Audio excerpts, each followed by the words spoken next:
I got scammed this week. It's not today. The scam is still in the process. I don't know if it's an official scam or it's just a false alarm. I don't know. So I got scammed by someone I consider family. I got scammed of close to 300,000 naira, 290,000 specifically. And I don't know what to say.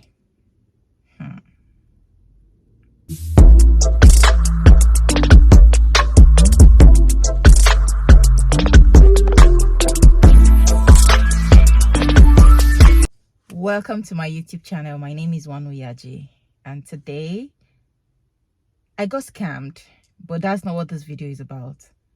I just want to talk about something. Now, backstory: who scammed me? In 2014, when I was done with uni, I moved to Lagos for fashion school. That was my first time in Lagos. That I knew no one in Lagos and all. Luckily for me, my fashion school had a hostel, so I stayed in the hostel of the fashion school. Fast forward to when I was done with fashion school, I went in for NYSC. Early 2015, I was done with NYSC because I went for NYSC in 2014 as well, batch something, November, December batch. We're done from NYSC a couple of weeks before Christmas, I think 2 weeks before Christmas. And I got posted, my PPA rejected me, and I started looking for another PPA. As of the time, I did not have an accommodation in Lagos. I had nowhere to stay. My things were still in the fashion school that I attended because I moved from fashion school to NYSC camp. But because my timing at the fashion school had already exhausted and I had not paid for the accommodation, which was obviously just for students, they kind of threw my things outside. So my things were in the rain for a couple of weeks. I was just trying to figure out, like, where am I going to go to? Like, the story is long. It's not one of the stories I want to talk about. But what I'm just trying to say is that, luckily for me, my girlfriend as of the time knew somebody that knew somebody that knew somebody. And then she introduced me to these guys that were from Benue State. I'm from Benue State. So these guys were from Benue State as well. And then she said, oh, they have a place in Ikeja. They are okay to welcome me if I'm okay to stay. And I'm like, why would I not be okay to stay? Now, person we get choice a peak, right? So they were okay to welcome me if I needed a place to stay. And I was really grateful. And then I went to Ikeja. And trust me, I was really happy staying there. Like, the eldest brother who owned the apartment was not around. He traveled to Benue as of the time for Christmas holiday. So his younger brother, the younger sister, and her baby were around. So, and then there were just so many people in the house. Family wise, it was his younger sister, the younger brother, and the younger sister's baby. And then there were still so many other people like myself, homeless maybe, I don't know, I'm not sure, that were in the house. But what I'm just trying to say is that these guys made me feel so welcome. Like, I would literally be giving rules in the house like it was my house. Like, see, I don't cook today, people should not touch my food, or people should make sure you wash plate. It's not even don't touch my food because we used to read together. I think that's the wrong thing to say. I'll be like, people should make sure you wash plate, me, I'll not cook and come and wash plate again. Or I'll be like, have you gone to buy the tomatoes for me so that I'll cook? Like, these guys, he and his sister made me feel so welcome. And then the other people that were in the house, so welcome. And I'm forever grateful to them for that opportunity. Like, I'm so happy. I stayed with them for a couple of months, and then I got a posting in Aja, and that was how I moved from Ikeja to Aja during my NYSC. I'm so grateful to God for those guys. Like, every time I talk about my Lagos story, I call them because they tried. Forget it, they tried. They tried. They came through for me when I had nowhere. It was when I was at their place that they followed me. The younger brother followed me to my fashion school at Ikeja. I went to go and pick my things outside that were in the rain. Like, we came back home, we had to dry them and all of those things. And when I eventually was moving to Aja, the younger brother also helped me move. Like, everyone welcomed me, family. Like, I'm really grateful. Funny enough, I never met the elder brother who was the owner of the house. He never came back from Benue until I left. He came back after I'd left. So I didn't stay with him. But I'm just here to say thank you so much. Now, why am I talking about this story? Fast forward to today.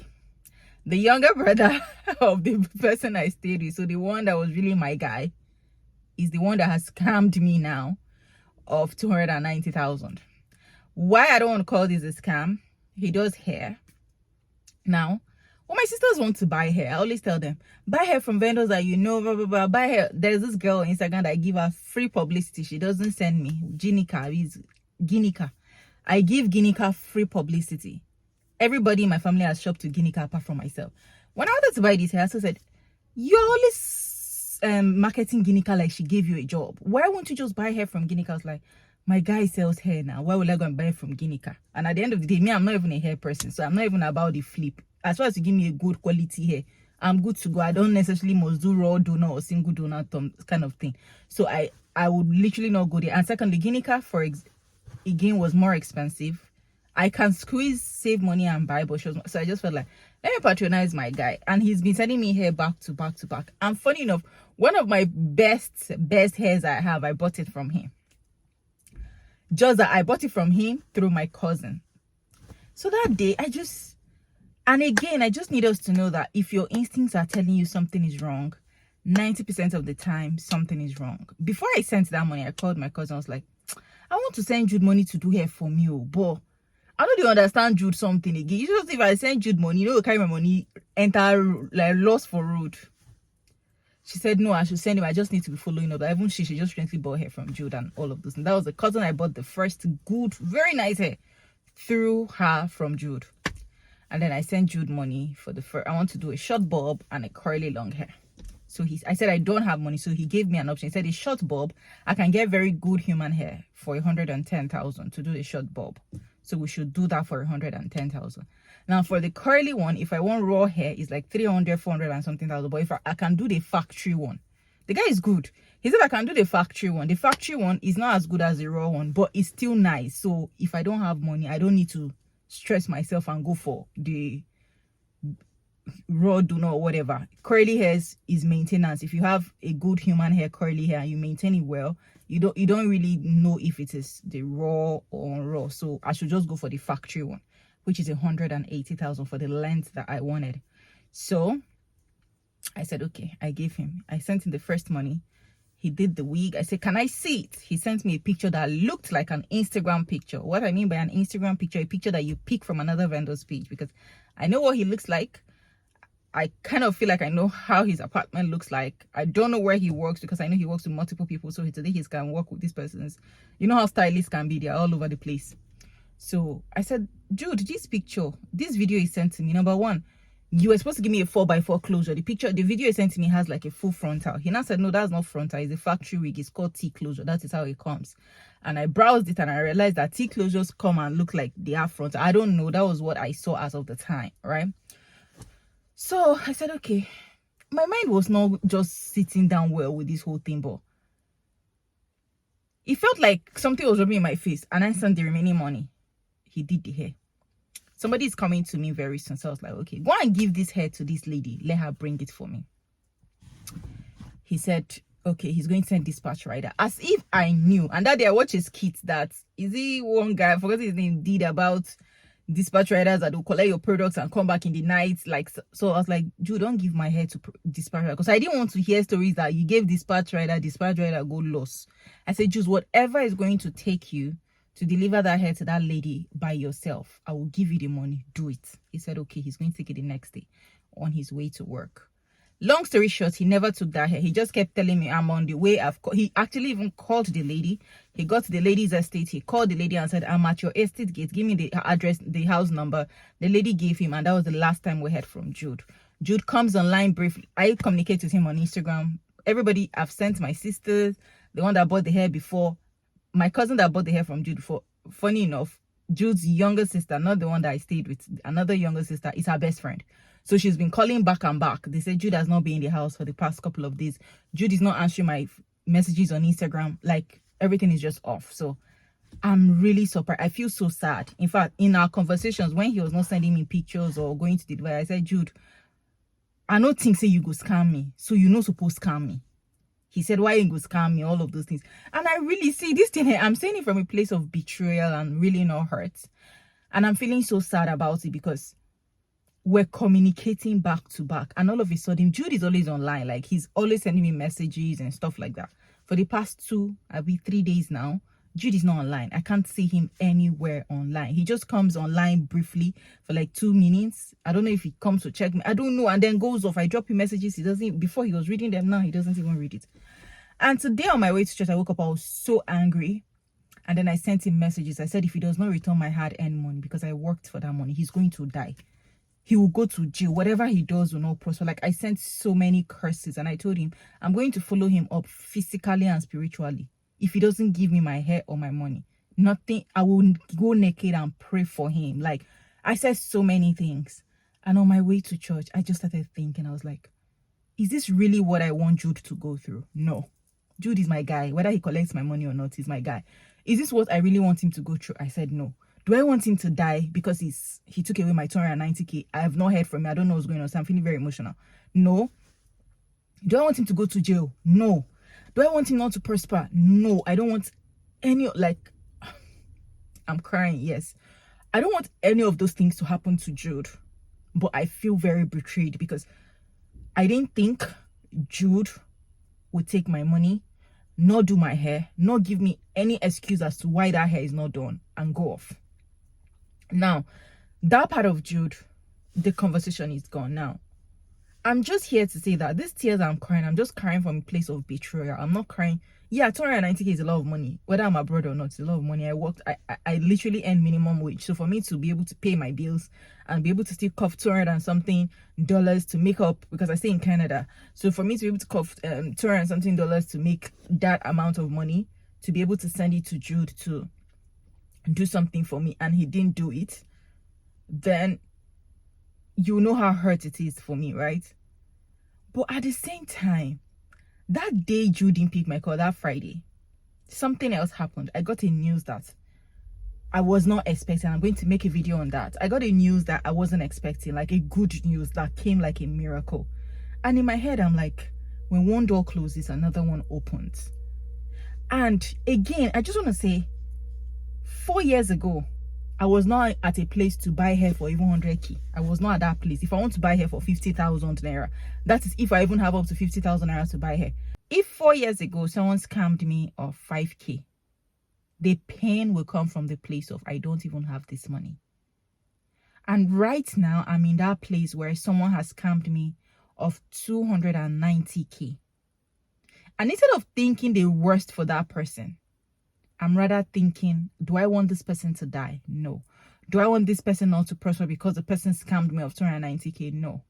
I'm more of a place of leave vengeance to God. Now, leaving vengeance to God is usually the best, but we are humans and we get so hurt to the point where we want to take that vengeance for ourselves. And then when I sent all of those things, I knew for a fact my heart, my instincts, my conscience will not let me know that that is what is going to happen to Jude. Even if I'm out, literally it will not happen, but I don't even want it to happen on my behalf, right? And then I got to church today, I just prayed and I told God that I'm feeling hurt. I haven't even heard from Jude, so I don't know what the situation is. However, I'm in a better place. So in as much as I feel very hurt, he should go ahead of me and fight that battle for me. He should go ahead of me and perfect whatever it is that he's going to perfect. I don't need to do anything. I'm just going to take a back seat and watch him go and do that which only him can do. The one I can do, I've done it. I've sent messages, I've called, I've told my sister, I've told my cousin to call the sister. Like, we've done everything. Jude is literally not even in the house for the past couple of days. He's not been to the house. No one has even seen him. You understand? So I'm at that place where, God, go and do that which only you can do. If it's to pressure him to give me my hair, if it is, he's never going to give me the hair, he's never going to give me the money, I'm at that place of ease. So I can actually literally even afford this thing. Someone has scammed me of it, and I don't feel like the world has come to an end. I don't feel like it. 4 years ago, I was paying a rent of over 500,000. If I had 300, I won't be thinking of buying her. I'll be thinking of putting it towards the payment of my rent. Today, if you want to convert my rent in Naira, it's definitely way over the amount. But I can still pay that and be able to buy the things that matter to me. I remember when I was in Lagos, there was a time I was telling my friends, I was like, I can't remember the last time I gave myself a treat. It's not like I don't have money, but the bills are so much that the more the money is coming in, the more I'm using it to settle one bill or the other, that I don't have that luxury to say, I want to buy hair, I want to buy a cloth, I want to do take myself out for lunch, an expensive an aesthetic event. Nothing. I wasn't at that place. I was making money, I was spending it on bills. I'm right now at a place where, even though today Jude has taken that amount from me, if I want to do something else, I should be able to do that. So I'm just here to say thank you, God, for answering my prayers. I know how many times, how many nights, how many days I prayed, I fasted to be where I am today. And I'm not taking where I am today for granted. Not for any reason in this world. I am not taking it for granted. That is one. Number two, I'm here to encourage someone that you might be somewhere thinking that God is not answering your prayers. It's not time yet. When it's time, God will make it happen for you. At any time you think that anyone is passing you behind, don't think about what they are going through. Just look at yourself and say, God is preparing you for where he wants you to be. That is my story. I'm not there yet. I'm still a work in progress. But when I look back to where I come from, or to where I am coming from, I know I've seen growth. Significant amount of growth. There was a time my friend said, how does it feel to be God's favorite? I didn't feel that way for the longest of time. And then when eventually I started feeling like I'm God's favorite, trust me, it feels that way, because it's always from one congratulations to another, one congratulations to another. Like, I feel extremely excited. I don't know where God is taking me to. I know where I have plans for my life to, and I commit those plans into God's hands, and I say, not my will, but your will be done. Above all, align your will, or wait to align my path to yours, because God's path for our lives is ultimately the greatest, right? So I always tell God, align my path to yours, so that I'm not working in vain. I tell God, if you don't want me to go to this side, then whatever plans I'm doing towards going this side, Father, push those plans back towards going the right way. Because if I'm going that side and it's not your plan for my life, I'll just keep working in vain, and it feels like my prayers are not being answered. While all this while you're just saying, this is the side I want you to go. So I always tell God, align my ways to yours, so that I have it easy. There's no award for who suffer past. I don't suffer, right? I've suffered the suffer I can suffer in this world. There's no amount of reward for who suffer past, and everybody's suffer is valid. So God, please perfect it for me. To Jude, you are the reason I made this video today. I don't know what's going on with you. I wanted to make this video as an Instagram story, but I felt like I should leave it on my page for a longer time, and so I switched it to YouTube. I really don't know what's going on with you. I don't know what you're going through. Answer me. I need to know what's going on. Are you scamming me officially, so that I can come here and say, yes, so officially they have scammed me, or there's something going on? Whatever it is, let me know. Anyways, if you've come to this part of my video, thank you for watching. Can you please subscribe, share, like, so when I make a post, please put on your notification bell, sorry, so when I make a post, you'll be the first to know. Thank you so much, and I need you guys to thank God for how faithful and how good he has been to me, and where he is taking me to. Thank you. I love you guys. Bye.